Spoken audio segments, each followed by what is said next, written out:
অবৈধ অস্ত্র উদ্ধারের জন্য যৌথ বাহিনীর সরাসরি অভিযান করতে হবে, না হলে ইউনূস সাহেব আপনাকে আসসালামু আলাইকুম জানাতে আমরা বাধ্য হব। পাঞ্জাবের জগতে একটি বিশ্বস্ত নাম শাবাব এথনিক ওয়্যার।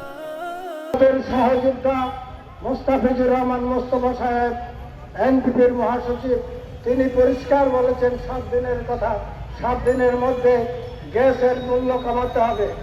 আমি চেয়েছিলাম 3 দিনের কথা বলতে, তারপর আমি বিতর্কে যাব না। 7 দিনের মধ্যে অন্তর্বর্তীকালীন সরকার যদি 1000 টাকার গ্যাস 2500 টাকা বিক্রি করা হচ্ছে, সেই গ্যাস যদি নিয়ন্ত্রণে না আনতে পারে, যে জনগণের ক্রয় ক্ষমতার মধ্যে নিয়ে না আসতে পারে, তাহলে এই সরকারের বিরুদ্ধে আমরা পদত্যাগ দাবি করব এবং আন্দোলন সংগ্রাম করে তুলব। এই প্রত্যাশা আমরা ব্যক্ত করি। এই সরকার 7 দিনের মধ্যে 1000 টাকার গ্যাস সিলিন্ডার যেন 1000 টাকা নিয়ে আসতে হবে, এই সিন্ডিকেট ভেঙে দিতে হবে। আর একটি কথা আমি বলে আমার বক্তব্য শেষ করতে চাই। আজকের পত্রিকায় সংবাদ পরিবেশিত হয়েছে, আপনারা সংবাদ লিখেছেন যে অবৈধ অস্ত্র উদ্ধারে পুলিশ অসহায়। আজকের পত্রিকায় এই কথাটা আছে।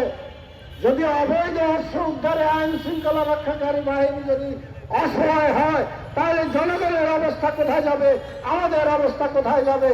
তাই আজকের এই সমাবেশটাকে পরিষ্কার ভাষা বলে দিতে চাই, যৌথ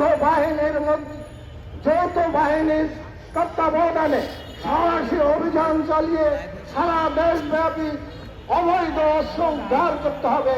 অবৈধ অস্ত্র উদ্ধার ছাড়া এই দেশে একটা গ্রহণযোগ্য নিরপেক্ষ নির্বাচন হতে পারে না, হওয়া সম্ভব নয়। আমরা অতীতে দেখেছি অবৈধ অস্ত্রের ঝঞ্ঝানিতে এই দেশের নির্বাচন কি হয়েছে। জনগণ তাদের ভোট কাঙ্ক্ষিত প্রার্থীকে ভোট দিতে পারে নাই।